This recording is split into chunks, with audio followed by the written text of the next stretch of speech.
Morning everyone, मेरा नाम है शुभम जगदीश और आज की क्लास में हम लोग शुरू करने वाले हैं बैंकिंग। लास्ट वीडियो में मैंने आपको बताया था कि मनी में क्या क्या पढ़ा है हम लोगों ने, और मनी का वीडियो हम लोगों ने अपलोड भी किया। अब शुरू कर रहे हैं बैंकिंग। बैंकिंग में आज कवर करेंगे हम लोग कमर्शियल बैंक, फिर अगली 2 क्लासेस में कवर करेंगे हम लोग सेंट्रल बैंक। तो मनी एंड बैंकिंग के टोटल 4 पार्ट्स आएंगे। ठीक है क्लास, आइए देखते हैं हमको आज की क्लास में कवर क्या क्या करना है। हमें पढ़ना है मीनिंग ऑफ बैंक्स, हमें पढ़ना है types of bank, structure of commercial bank, और उसके बाद हमें पढ़ना है functions of commercial bank, then credit creation and then limits to credit creation और role of commercial banks in an economy. Credit creation जिसमें से सबसे इंपॉर्टेंट टॉपिक है, पेपर में आएगा ही आएगा, और उसके बाद टाइप्स ऑफ बैंक भी इंपॉर्टेंट है और फंक्शंस ऑफ कमर्शियल बैंक भी बहुत इंपॉर्टेंट टॉपिक्स हैं इस पर्टिकुलर चैप्टर में। तो कोशिश करता हूं कि मैं आज के वीडियो में सारे 7 के 7 टॉपिक कवर करूं। तो कमर्शियल बैंक का एक यूनिट हो जाएगी हमारे पास, फिर सेंट्रल बैंक का हो सकता है एक ही वीडियो में मैं समअप कर दूं, तो 3 ही पार्ट्स आ सकते हैं। ठीक है, चलिए भैया क्लास शुरू करते हैं आज, और बैंकिंग के बारे में पढ़ने जा रहे हैं। बैंक्स जनरली आज के डेट में सबको पता है, वैसे कुछ इसकी डेफिनेशन मैंने बोर्ड पर लिख रखी है, बहुत थ्योरी लिखा है। आइए पढ़ते हैं। It is a financial institution, पहला कीवर्ड तो हो गया हमारा financial institution, that accepts deposits. मतलब बैंक हमारे डिपॉजिट को एक्सेप्ट करता है और उसी पैसे को यूज करता है and collect and money from the public and uses the money so collected for lending to the households. वही पैसा वो उधार देता है किसको किसको, फर्म्स को, हाउस होल्ड्स को और गवर्नमेंट को। तो बैंक की डेट में, आज की डेट में डेफिनेशन क्या है, बैंक एक्सेप्ट करता है पैसा और हमारा दिया गया हुआ पैसा वो लोन देता है किसको, हाउस होल्ड्स को, हमारे ऐसे लोगों को, गवर्नमेंट को और फर्म्स को। क्लियर नहीं क्लियर? तो ये थी हमारी डेफिनेशन ऑफ बैंक्स। उसमें कीवर्ड्स जो है वो मैंने हाईलाइट कर दी है। अब आते हैं बेटा जल्दी से हम लोग टाइप्स ऑफ बैंक्स के ऊपर। टाइप्स ऑफ बैंक्स हमारे पास बहुत ज्यादा हैं और शुरू करते हैं एक एक करके। सेंट्रल बैंक, इसको बोलते हैं आरबीआई। ये एपेक्स बैंक है, इसके बारे में इन डेप्थ पढ़ाई अभी आगे करनी है, इसलिए बहुत ज्यादा ब्रीफ इसको नहीं करूंगा, और ना ही मैं ब्रीफ करूंगा बहुत ज्यादा कमर्शियल बैंक को। कमर्शियल बैंक के बारे में अभी ऑलरेडी हम लोग को बहुत इन डेप्थ पढ़ना है। वैसे कमर्शियल बैंक क्या होता है, जिसके अंदर हम लोग अपना अकाउंट खोलते हैं, जैसे एसबीआई हो गया, जैसे एक्सिस हो गया, पंजाब नेशनल बैंक है, वो सारे कमर्शियल बैंक है। अब बढ़ते हैं भैया कोऑपरेटिव बैंक के ऊपर। समझो बेटा, कोऑपरेटिव बैंक क्या होता है। कोऑपरेटिव बैंक जब स्टार्टिंग की बात बताऊं तो ये बहुत रूरल एरियाज में डेवलपमेंट करने के लिए खोले गए थे, और कोऑपरेटिव सोसाइटीज इनको मैनेज करती थी। ठीक है, अभी जनरली इसका पैसा किस लिए इस्तेमाल होता था, फार्मर्स को लोन देने के लिए, और रूरल एरियाज में ये कोऑपरेटिव बैंक्स बहुत ही फेमस हुआ करते थे। आज की डेट में तो ये रूरल एरियाज में भी है और अर्बन एरियाज में भी है। आते हैं नेक्स्ट बैंक में, इसका नाम है रीजनल रूरल बैंक्स, और इसको स्मॉल मैन्स बैंक भी बोलते हैं। अभी regional rural bank specifically regional areas के लिए थे। वहां पर ये लोकल एरियाज को डेवलप करने के लिए बनाए गए थे, एग्रीकल्चर को प्रमोट करने के लिए बनाए गए थे, छोटे से छोटे आदमी को लोन देने के लिए बनाए गए थे। तो ठीक है, इसीलिए इसका नाम पड़ा रीजनल रूरल बैंक्स। अब आते हैं नेक्स्ट पर, और ये है हमारा लैंड डेवलपमेंट बैंक्स, और इसको बोलते हैं हम लोग बच्चे लैंड मॉर्टगेज बैंक्स भी। अब क्या होता था, फार्मर्स को कुछ भी इक्विपमेंट खरीदना हो, ट्रैक्टर्स खरीदने हो, सीड्स खरीदने हो, किसी भी पैसे की जरूरत हो, तो वो क्या करते थे, इस तरह के बैंक्स उनकी लैंड को मॉर्टगेज मतलब गिरवी रख लेते थे, और बदले में उनको लॉन्ग टर्म लोन दे देते थे, जो कि फार्मर्स धीरे धीरे करके पैसे चुका देते थे। क्लियर है नहीं कर? इसीलिए इसको बोलते थे हम लोग लैंड डेवलपमेंट बैंक्स, बिकॉज ये लैंड मॉर्टगेज करके लोन देते थे। अब आते हैं exchange banks. Exchange as a name suggest, foreign exchange के लिए जितना भी अगर मुझे फॉरेन एक्सचेंज में डील करना है, मुझे कुछ बाहर से सामान मंगाना है और उसका पैसा मुझे दूसरी कंट्री की करेंसी में पे करना है, तो हमारे एक्सचेंज बैंक्स वहां पर काम में आते हैं। नेक्स्ट है हमारा एग्जिम बैंक और import export bank. EXIM bank और इंपोर्ट एक्सपोर्ट मतलब क्या है, अगर फॉरेन कंट्री से हम लोग ट्रेड कर रहे हैं, कुछ एक्सपोर्ट कर रहे हैं, कुछ इंपोर्ट कर रहे हैं, तो उसके लिए सेटअप किया गया है स्पेसिफिकली एग्जिम बैंक्स। नेक्स्ट पे आते हैं डेवलपमेंट बैंक्स, और डेवलपमेंट बैंक्स बहुत फेमस है इंडिया में आज की डेट में। डेवलपमेंट बैंक का एग्जांपल बताएं, जैसे कि इंडस्ट्रीज को डेवलप करना है, SIDBI small industrial development bank of India, IDBI industrial development bank of India, likewise ICICI. तो ये क्या था, स्पेसिफिक एरियाज को, स्पेसिफिक इंडस्ट्रीज को डेवलप करने के लिए इन बैंक्स का स्टैब्लिशमेंट किया गया था। तो आपने कितने बैंक्स पढ़ लिए, 1 2 3 4 5 6 7 8 टाइप्स ऑफ बैंक्स पढ़ लिए हैं भाई। सेंट्रल कमर्शियल बैंक तो बहुत इन डेप्थ पढ़ने वाले हैं। इन सारे बैंक्स की आपको डेफिनेशन पता होनी चाहिए, और ये क्यों स्टैब्लिश किए गए थे ये पता होना चाहिए, और ये पेपर में 2 मार्क्स में आपको मिल सकते हैं। क्लास जल्दी से नोट करिए और आगे बढ़ते हैं हम लोग। और क्लास तो बढ़ते हैं हम लोग अपने नेक्स्ट टॉपिक पर, और नेक्स्ट टॉपिक है हमारा स्ट्रक्चर ऑफ कमर्शियल बैंक्स। अब स्ट्रक्चर ऑफ कमर्शियल बैंक्स में पढ़ेंगे हम लोग 3 केसेस। ठीक है ना। 3 केस में नंबर 1 है हमारा public sector banks. Public sector banks का मतलब होता है बच्चे वो बैंक जिसको ओन्ड एंड मैनेज गवर्नमेंट करती है, ठीक है। 20 नेशनलाइज बैंक जो हैं वो ओन्ड भी गवर्नमेंट करती है और मैनेज भी गवर्नमेंट करती है, जैसे example SBI, example Allahabad bank, example union bank, ठीक है ना, एग्जांपल बैंक ऑफ बड़ौदा। ये सारे क्या हैं आपके, ये है पब्लिक सेक्टर बैंक, मतलब owned and manage by government. अब आते हैं हम लोग नंबर 2 पर। नंबर 2 है हमारा प्राइवेट बैंक्स। प्राइवेट बैंक्स मतलब क्या होता है बच्चे, that are owned and manage by private bankers. कोई प्राइवेट बिजनेसमैन है वो ओन करता है और मैनेज करता है, एग्जांपल एचडीएफसी, क्लियर है, एग्जांपल एक्सिस बैंक। आगे बढ़ते हैं और थर्ड कैटेगरी है हमारी फॉरेन बैंक्स की। फॉरेन बैंक्स का मतलब क्या है, ये बैंक इनकॉर्पोरेट तो किसी और कंट्री में हुए थे लेकिन हमारी कंट्री में भी ऑपरेट कर रहे हैं, जैसे कि सिटी बैंक, जैसे कि बैंक ऑफ अमेरिका, ठीक है, क्लियर, जैसे बार्कलेज बैंक। क्लियर है कि नहीं क्लियर, आपको बात समझ में आ रही है। तो आप क्या तीनों बैंक्स में डिफरेंशिएट कर ले जाओगे, public bank, public sector banks क्या होते हैं, प्राइवेट सेक्टर बैंक्स क्या होते हैं और फॉरेन बैंक्स क्या होते हैं, समझ में आया। पब्लिक मतलब क्या भाई, जो own and manage by government, private मतलब प्राइवेट इंडिविजुअल्स, और फॉरेन बैंक मतलब क्या, स्टैब्लिश किसी और कंट्री में हुए थे और चल हमारी कंट्री में भी रहे हैं। जल्दी से ये नोट करिए, इसके बाद हम लोग बढ़ते हैं अगले टॉपिक पर। ऑलराइट क्लास, तो हम लोग आते हैं अपने नेक्स्ट टॉपिक पर, और नेक्स्ट टॉपिक बहुत इंपॉर्टेंट टॉपिक है और ये है बेटा functions of commercial bank. Functions of commercial bank को हम लोगों ने 4 कैटेगरीज में डिवाइड किया है, एक 5वीं कैटेगरी भी होती है जो मैं बताऊंगा अभी आपको।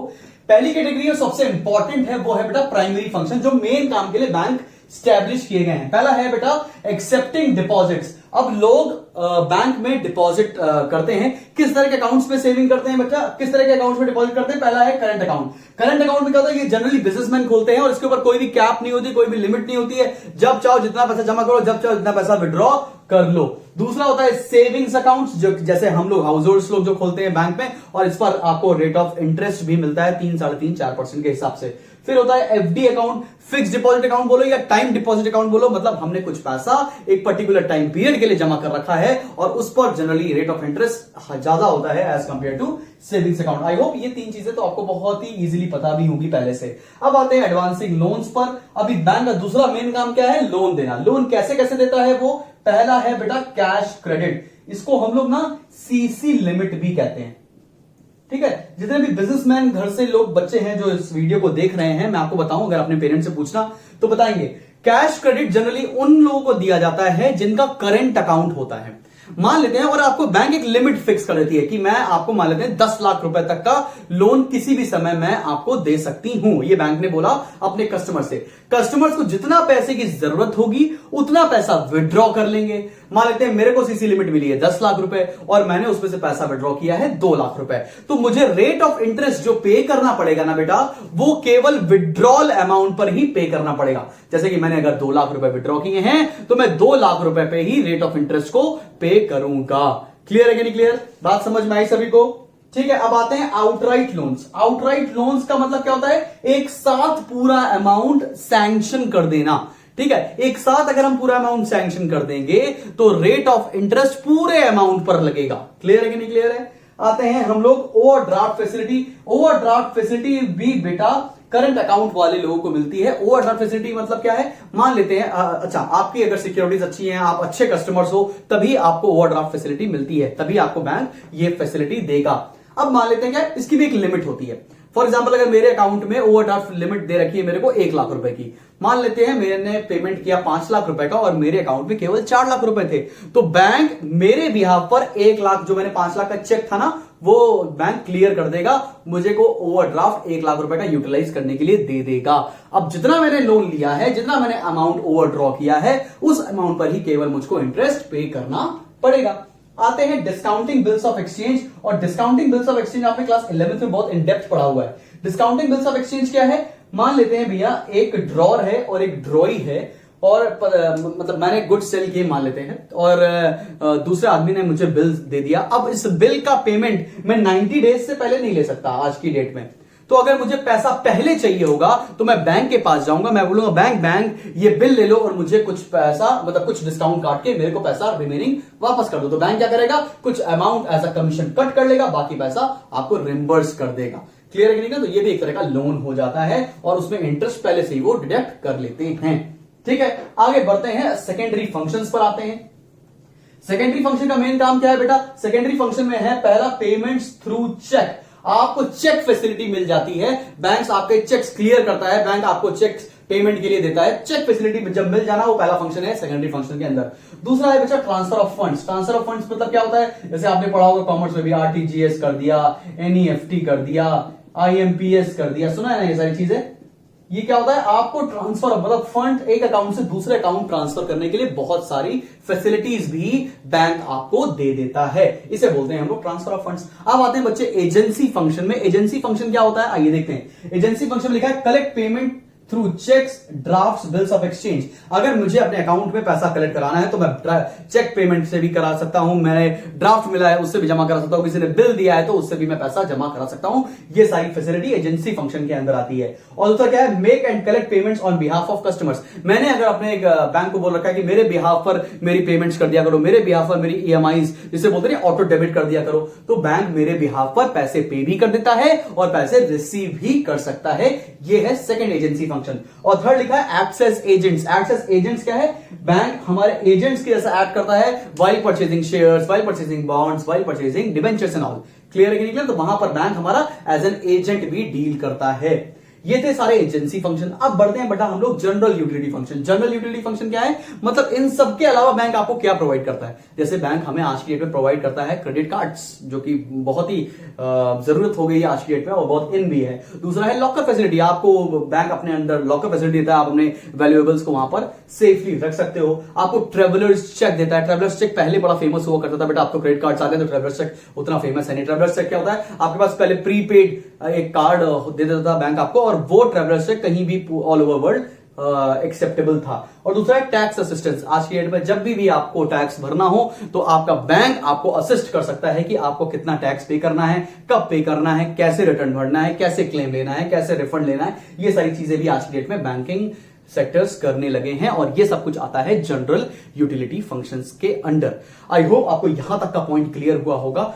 इसके अलावा भी एक और फंक्शन होता है क्रेडिट क्रिएशन, जो मैंने इसमें नहीं लिखा है और वो अगला टॉपिक है, तो वहां पर हम आपको इन डेप्थ सिखाने वाले हैं कि क्रेडिट क्रिएशन क्या होता है।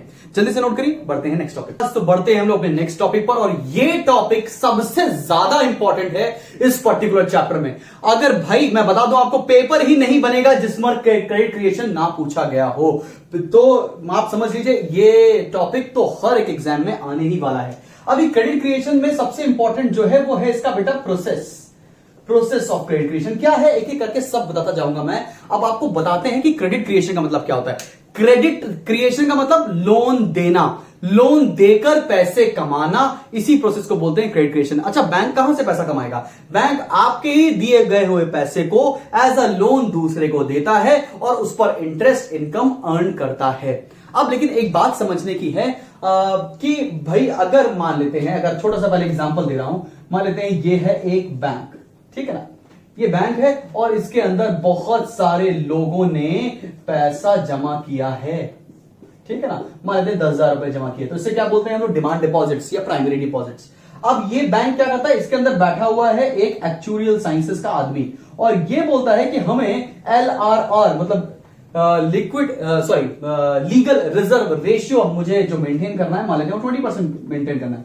लीगल रिजर्व रेशियो का मतलब क्या होता है बेटा, कि केवल 20% लोग ही एक बार में पैसा निकालने आते हैं। तो अगर 20% हम पैसा एज अ रिजर्व रख लें तो बाकी 80% हम पैसा एज अ लोन दूसरे लोगों को दे सकते हैं। 80% बोले तो कितना हो जाएगा, 8,000 रुपए हम किसी और को लोन दे सकते हैं। और इस तरह ये पूरा प्रोसेस चलता चला जाता है और इसमें आप बैंक इंटरेस्ट अर्न करता चला जाता है। तो इंटरेस्ट उनकी मेन इनकम है। अब इसका प्रोसेस क्या है, मैं एक एक करके पूरा स्टेप लिखवाऊंगा और पूरा आंसर भी आपको सॉल्व करवाऊंगा, ठीक है। तो ये बहुत इंपॉर्टेंट टॉपिक है, इसलिए बिल्कुल मैंने पहले से लिख के नहीं रखा है, साथ साथ लिखेंगे। और अगर आप मेरा वीडियो देख रहे हो तो आप साथ साथ लिखना शुरू कर दो, ठीक है, चलेगा। शुरू करते हैं प्रोसेस ऑफ क्रेडिट क्रिएशन और लिखते हैं, यहां मैं बताने आ रहा हूं प्रोसेस ऑफ क्रेडिट क्रिएशन, साथ साथ में लिखेंगे। पहला पॉइंट लिखना शुरू कर रहा हूं मैं, ठीक है। चलो भाई, अब मैं अज्यूम करता हूं, it is assume that required legal reserve ratio is 20%। ये मैंने अजम्पशन ले लिया पहले से, ठीक है ना, कि रिक्वायर्ड लीगल रिजर्व या रिक्वायर्ड रिजर्व आरआरबी करके कई बुक्स में दे रखा होता है, और ये ले लिया है मैंने 20%। ठीक है, इसका मतलब क्या है कि केवल बैंक 20% अपने पास रिजर्व रखेगा, बाकी 80% एज अ लोन वो दे सकता है। चलो भैया आगे बढ़ते हैं, और यहां पे बहुत सारे बैंक्स के बारे में बात करेंगे, तो हम लोग एक एक करके सारा बैंक्स को कवर करने वाले हैं। तो नंबर 1 लिखते हैं, चलो से bank of Baroda receives a cash deposit of ₹1000। ठीक है ना, बैंक ऑफ बड़ौदा के पास 1000 रुपए एज अ डिपॉजिट आए हैं फ्रॉम इट्स कस्टमर्स। अब वो क्या करेगा भाई, इसका 20% एज अ रिजर्व रख लेगा, बाकी 80% एज अ लोन दे देगा। अब भाई समझते हैं, चलो भाई देखते हैं। चलो third point, bank of Baroda will keep 20%, that is 200, ठीक है ना, that is 200 as reserves and lend ₹800 in the form of loan। Clear? अब चलो भाई देखते हैं। अब 800 रुपए उसने लोन दे दिया। अब जिसको लोन दिया, मान लेते हैं उसका अकाउंट है कैनरा बैंक में, ठीक है। अगर उसका अकाउंट कैनरा बैंक में है, और आपको एक बात मैं बिल्कुल याद दिला दूं कि कभी भी लोन कैश में नहीं दिया जाता है, लोन एक अकाउंट से दूसरे अकाउंट में ट्रांसफर किया जाता है। और अब देखते हैं, ठीक है, in the form of loan. Suppose the borrower has his account in Canara Bank. So, Canara Bank will receive 800 rupees। ठीक है, अब कैनरा बैंक क्या करेगा, कैनरा बैंक के पास कितना पैसा आ गया, 800 रुपए। और आपको पता है कि भाई अब ये जो आदमी है जिसने लोन लिया, इसने खर्चा किया, ठीक है ना, बहुत सारे सप्लायर्स को पैसा दिया, बहुत सारे अपने कस्टमर्स को जो वापस करना था, जिससे उधारी ली थी, सबको उसने वापस किया, और सबने अपना पैसा, अब देखो भाई कैसे पे करेगा, कैश निकाल के पे नहीं करेगा, चेक से पे करेगा। पहली बात तो ये है, ठीक है, कैश निकाल के पे नहीं कर रहा है, सबको चेक से पे कर रहा है। अब चेक से पे कर रहा है तो मतलब बैंक का पैसा बैंक के ही अंदर है, ठीक है ना, चाहे इस बैंक में चाहे किसी और बैंक में। क्लियर है कि नहीं क्लियर भाई? तो अभी क्या करेंगे, इस 800 रुपीज का Canara bank 20% as a reserve रख लेगा, बाकी 640 होगा ना, बाकी होगा 640 एज अ लोन वो दूसरे को दे देगा। क्लियर है कि नहीं क्लियर? तो ये प्रोसेस चलता जाएगा। अब मैं इसी को टेबल से बना के दिखा रहा हूं, और बताइएगा आपको समझ में आ रहा है कि नहीं आ रहा है। तो मैंने एक बना लिया कॉलम राउंड, और दूसरा बना लिया इंक्रीज इन डिपॉजिट्स, ऑलराइट, और उसके बाद बना लिया मैंने इंक्रीज इन कैश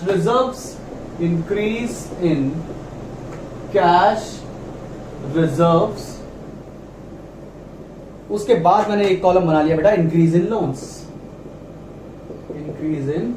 लोन्स, ठीक है। अभी जो एक्सप्लेनेशन में यहां लिख रहा था ना, इसको अगर डायग्राम्स इस शेड्यूल से बताऊंगा तो आपको बहुत इजीली समझ में भी आएगा, और आप लिख भी लोगे इसको आसानी से।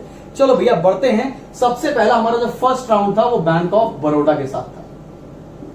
फर्स्ट राउंड जो था बैंक ऑफ बड़ौदा के साथ था, और लोगों ने इनिशियली कितना पैसा जमा किया था, 1000, और कितना कैश रिजर्व रख लिया, 20% मतलब 200 रुपए, और लोन कितना दे दिया, 800 रुपीज। अब जिसको मैंने लोन दिया उसका अकाउंट किस बैंक में है, मान लेते हैं कैनरा बैंक में है। कैनरा बैंक वाले का ये हो गया सेकेंड राउंड, इनके पास पैसे आ गए 800। अब ये क्या करेंगे, 800 का 20% एज अ रिजर्व रख लेंगे, तो कितना रख लेंगे, 160, और 640 एज अ लोन दे देंगे किसी और को। अब मान लेते हैं किसी जिसको लोन दिया है उसका अकाउंट है आईसीआईसीआई बैंक में, आईसीआईसीआई, और ये हो गया आपका थर्ड राउंड। ये पहला राउंड, ये दूसरा राउंड। 640 रुपीज में ना, 640 का वो 20% एज अ रिजर्व रख लेगा। 640 का 20% कितना होता है, 128, और 512 रुपीज का वो लोन दे देगा किसी और को। और मान लेते हैं आप लोन दिया है जिसको, वो किसी और बैंक में है, फोर्थ राउंड है ये, मान लेते हैं एक्सिस में उसका बैंक है, तो 512 रुपीज को मिल जाएंगे। लाइकवाइज वो इसका 20% रिजर्व रख लेगा और बाकी का पैसा एज अ लोन दे देगा। तो 20% कितना हो जाएगा 102.4 और लोन दे देगा वो 409.6। ऑलराइट, ये प्रोसेस चलता चला जाएगा जब तक कि क्या हो जाए, जब तक का आपका इंक्रीज इन रिजर्व, मतलब रिजर्व का पोर्शन आपका इनिशियल डिपॉजिट के बराबर नहीं हो जाता है। तो यहां पर लिखते हैं टोटल। ये प्रोसेस कब तक चलेगा, ये प्रोसेस तब तक चलेगा जब तक ये रिजर्व का पोर्शन आपका इनिशियल डिपॉजिट के बराबर ना हो जाए। यहां लिखते हैं 5000, यहां लिखेंगे 1000 और यहां लिखेंगे 4000। अब ये 5000 कैसे आया, ये बहुत सारे बच्चों को तकलीफ होती है निकालने में, तो इसका एक फॉर्मूला लिखते हैं। और फॉर्मूला कहां लिखे, फॉर्मूला लिखते हैं इधर, फॉर्मूला लिखते हैं यहां पर। इसे बोलते हैं डिपॉजिट मल्टीप्लायर फॉर्मूला।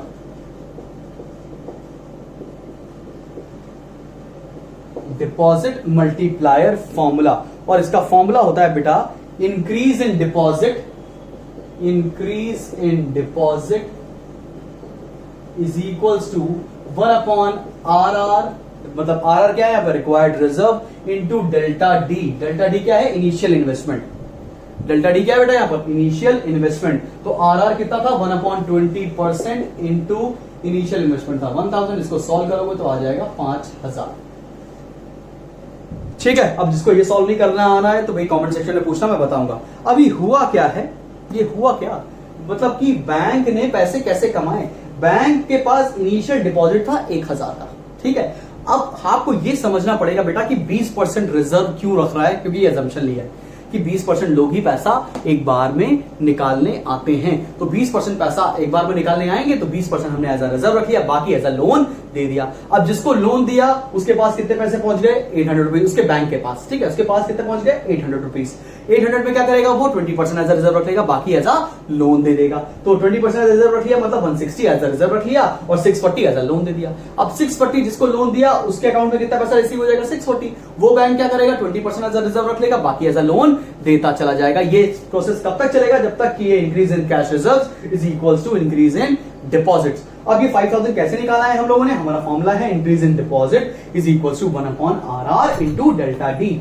1/RR कितना होता है बेटा, 1/RR का मतलब क्या है 1/20%, और 1/20% इनटू डेल्टा डी 1000 है, तो ये आ जाएगा आपका 5000 रुपीज। अब 5000 यहां लिखा हम लोगों ने, रिजर्व कितना होगा 20% मतलब 1000, और लोन कितना दिया 4000। समझने की बात क्या है कि बैंक के पास आए थे 1000 रुपए और उसने लोन कितने का दे दिया है, मार्केट में लोन दे दिया है उसने 4000 रुपयों का।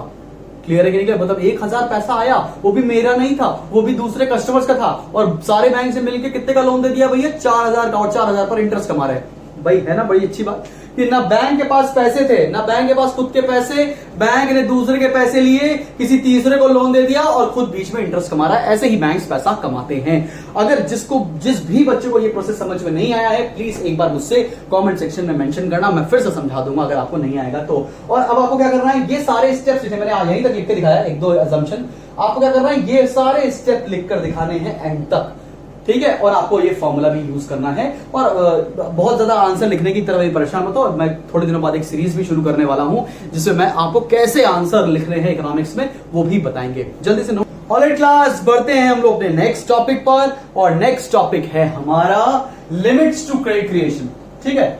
अभी आइए देखते हैं पहला पॉइंट क्या है, total amount of cash reserves. बेटा देखो, अगर क्रेडिट मतलब बैंक कितना पैसा कमाएगी एज एन इंटरेस्ट, वो डिपेंड करता है कि बैंक के पास प्राइमरी डिपॉजिट कितना है, मतलब लोग डिपॉजिट कितना कर रहे हैं एक पर्टिकुलर बैंक में, उस पर डिपेंड करता है कि बैंक कितना क्रेडिट कमा पाएगी। आजकल आपने देखा होगा बहुत सारे टीवी एड भी आते हैं, कोटक महिंद्रा वाले बैंक ये बोलेंगे 7% हम आपको इंटरेस्ट दे देंगे, आइए पैसा हमारे बैंक में जमा करिए। HDFC बोल रहा है कि हमारे बैंक में जमा करिए। तो क्यों कह रहे हैं, बिकॉज अगर जितना ज्यादा कैश रिजर्व, जितना ज्यादा प्राइमरी डिपॉजिट होगा उतना ज्यादा क्रेडिट क्रिएशन होगा, ठीक है। ज्यादा प्राइमरी डिपॉजिट ज्यादा क्रेडिट क्रिएशन। क्लियर कि नहीं क्लियर। आगे आते हैं cash reserve ratio. Cash reserve ratio क्या होता है बेटा, यहां पे समझने की बात क्या है, इसको इंडेप्थ भी पढ़ाऊंगा अभी मैं आगे आने वाले टॉपिक पर जब आएगा हमारा central bank. Cash reserve ratio क्या कहता है, इसमें दो तरह के रिजर्व होते हैं। एक तो वो रिजर्व, वो पैसा जो हर कमर्शियल बैंक को सेंट्रल बैंक के पास रखना पड़ता है, सेंट्रल बैंक मतलब RBI के पास रखना पड़ता है in the form of cash. और दूसरा वो पैसा जिसको हम बोलते हैं लीगल रिजर्व रेशियो, वो पैसा क्या होता है, बैंक को अपने पास रखना पड़ता है ताकि जितने भी लोग एकदम से पैसा मांगने आए उसको पैसा वापस किया जा सके। ठीक है कि नहीं? ठीक है। अब देखो, अगर रिक्वायर्ड रिजर्व रेशियो में कैश रिजर्व रेशियो हमें कम रखना पड़ेगा कमर्शियल सेंट्रल बैंक के पास, और लिक्विडिटी लीगल रिजर्व रेशियो भी हमें कम रखना पड़ेगा अगर, तो उस केस में हम बैंक ज्यादा पैसा एज अ लोन दे सकते हैं। फिर से समझने की कोशिश कर रहे हैं कि क्या है सीआरआर। सीआरआर का मतलब होता है कैश रिजर्व रेशियो। इसके अंदर आते हैं दो रिजर्व्स, एक वो पैसा जो हर कमर्शियल बैंक को सेंट्रल बैंक के पास एज अ रिजर्व रखना पड़ता है, और दूसरा होता है लीगल रिजर्व रेशियो। उसका मतलब क्या है, वो पैसा जो बैंक को अपने पास रखना है ताकि कोई भी अगर कस्टमर आए तो उसको पैसा दिया जा सके। अगर दोनों ही रिजर्व कम होंगे, मतलब कम पैसा हमको रखना पड़ेगा अगर सेंट्रल बैंक के पास, और कम पैसा हमें रखना पड़े अपने पास as a legal reserve ratio, तो हम ज्यादा से ज्यादा लोन दे सकते हैं, और ज्यादा लोन देंगे तो क्रेडिट क्रिएशन बढ़ जाएगा। आते हैं banking habits of the people. अभी क्या है, जितनी भी एडवांस कंट्रीज है ना, वहां पर लोग ज्यादा बैंक का इस्तेमाल करते हैं, मतलब ज्यादा चेक्स देंगे, ज्यादा ड्राफ्ट देंगे, ज्यादा बिल्स ऑफ एक्सचेंज देंगे। लेकिन जहां पर इस तरह एडवांस तरीके यूज होते हैं, जिस तरह जहां पर चेक्स ड्राफ्ट का ज्यादा यूज होता है, वहां पर कम लीगल रिजर्व रेशियो रखना पड़ता है बैंक को अपने पास, और वो ज्यादा से ज्यादा पैसा एज अ लोन दे सकते हैं। लेकिन जिस कंट्री से भी ज्यादा पैसा कैश में लेन देन होता है, वहां पर ज्यादा पैसा एज अ रिजर्व रखना पड़ता है ताकि एकदम से लोग पैसा मांगने आ जाएं तो बैंक के पास पैसा हो। क्लियर है क्लास? अगला टॉपिक है हमारा, अगला पॉइंट है हमारा nature of securities offered. Nature of securities offered का मतलब ये होता है बच्चे, जब बैंक लोन दे रहा होता है दूसरे कस्टमर्स को, तब उसके बदले में कुछ सिक्योरिटीज वो रखवाता है, जैसे बिल्डिंग रखवा लेगा, जैसे सिक्योरिटीज में लोन गोल्ड रखवा लेगा, शेयर्स डिबेंचर्स रखवा लेगा, ताकि अगर कोई लोग लोन पे ना कर पाए तो उस केस में इनकी सिक्योरिटीज को सेल ऑफ करके अपना पैसा बैंक रिकवर कर सके। इसी को बोलते हैं नेचर ऑफ सिक्योरिटीज ऑफर्ड। अब अगला है बिजनेस कंडीशंस। बिजनेस कंडीशन में देखो, अगर बहुत प्रॉस्परस चल रहा है, बहुत ज्यादा बूम है सिचुएशन के अंदर, तो इन्वेस्टर्स को पैसा और चाहिए होता है इन्वेस्टमेंट करने के लिए, तब ज्यादा लोन वो दे सकता है बैंक टू द इन्वेस्टर्स। ठीक है, ठीक है। और अगर डिप्रेशन की सिचुएशन है तो उस कंडीशन में इन्वेस्टर्स लोन लेना नहीं पसंद कर रहे होते हैं, बिकॉज कुछ भी बिजनेस अच्छा नहीं चल रहा है, उस केस में क्रेडिट क्रिएशन कम हो जाता है बाय कमर्शियल बैंक। लास्ट पर और एट लास्ट, तो लास्ट पॉइंट है हमारा मॉनेटरी पॉलिसी। मॉनेटरी पॉलिसी का मतलब क्या होता है, मॉनेटरी पॉलिसी के अंदर बेटा सेंट्रल बैंक की गाइडलाइंस आती हैं, जिसके अंदर इन्फ्लेशन और डिफ्लेशन के समय अलग अलग तरीके से कमर्शियल बैंक को रिएक्ट करना पड़ता है। इसके बारे में इन डेप्थ पढ़ेंगे जब हम लोग सेंट्रल बैंक की पॉलिसीज को पढ़ना शुरू करेंगे अगले वीडियोस में। अब आते हैं लास्ट टॉपिक पे आज के, और लास्ट टॉपिक बहुत आसान है हमारा और बहुत थियोरेटिकल भी है, और लास्ट टॉपिक है हमारा role of commercial banks in an economy, मतलब बैंक्स का क्या रोल है। पहला है बेटा मोबिलाइजेशन ऑफ सेविंग्स। जो लोग पहले पैसा अपने घर में रख रहे थे, अब वो पैसा बैंक में डिपॉजिट करते हैं, तो जिसमें इंटरेस्ट भी मिलता है और वो सेफ भी रहते हैं। ठीक है। दूसरा है accelerating rate of capital formation. अब देखो, जब लोग ज्यादा से ज्यादा पैसा बैंक में जमा करेंगे तो बैंक ज्यादा ज्यादा पैसा लोन देगी टू इंडस्ट्रीज, टू फर्म्स, ताकि उस कंट्री में कैपिटल फॉर्मेशन तेजी से बढ़ सके। थर्ड है provision of finance and credit. Provision of finance and credit का मतलब क्या है, जिसको उधार चाहिए बैंक आज के डेट में उसको उधार दे सकता है, और जिनको पैसा डिपॉजिट करना है बैंक उनका पैसा डिपॉजिट करता है। क्लियर है कि नहीं क्लियर? फाइनेंस एंड क्रेडिट का मतलब समझ रहे हैं, तो from farmers to the firms to the big businesses, bank किसी को भी क्रेडिट देने की स्थिति में है, और इसी तरह इकोनॉमी इंडिया की या किसी भी कंट्री की ग्रो करती है।